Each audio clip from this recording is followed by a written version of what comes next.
بسم اللہ الرحمن الرحیم۔ السلام علیکم۔ حضرت حنظلہ بن ربیع رضی اللہ تعالیٰ عنہ سے روایت ہے کہ ایک دن مجھے حضرت ابو بکر صدیق رضی اللہ تعالیٰ عنہ ملے اور انہوں نے پوچھا، حنظلہ کیا حال ہے؟ میں نے ان سے کہا کہ حنظلہ تو منافق ہو گیا ہے۔ انہوں نے فرمایا، پاک ہے اللہ، تم یہ کیا کہہ رہے ہو؟ میں نے کہا، بات یہ ہے، ہم جب رسول اللہ صلی اللہ علیہ وآلہ وسلم کے پاس ہوتے ہیں اور آپ صلی اللہ علیہ وآلہ وسلم دوزخ اور جنت کا بیان فرما کے ہم کو نصیحت فرماتے ہیں تو ہمارا یہ حال ہو جاتا ہے کہ گویا ہم دوزخ اور جنت کو آنکھوں سے دیکھ رہے ہیں۔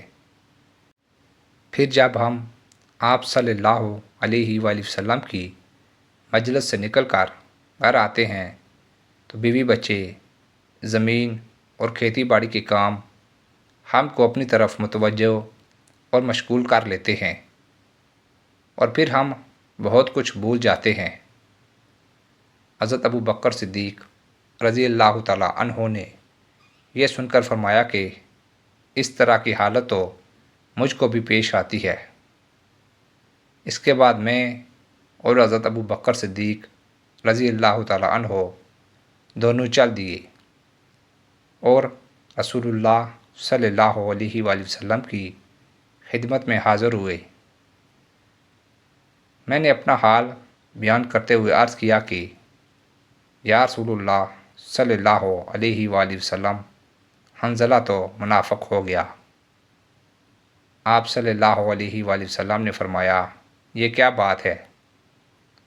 میں نے عرض کیا، حالت یہ ہے کہ ہم آپ صلی اللہ علیہ وآلہ وسلم کے پاس ہوتے ہیں اور آپ صلی اللہ علیہ وآلہ وسلم دوزخ اور جنت کا بیان فرما کر ہم کو نصیحت فرماتے ہیں تو ایسا ہو جاتا ہے کہ گویا دوزخ اور جنت ہماری آنکھوں کے سامنے ہے۔ پھر جب ہم آپ صلی اللہ علیہ وآلہ وسلم کی مجلس سے نکل کر گھر آتے ہیں تو بیوی بچے اور کھیتی باڑی میں مشغول ہو جاتے ہیں اور ہم بہت کچھ بھول جاتے ہیں۔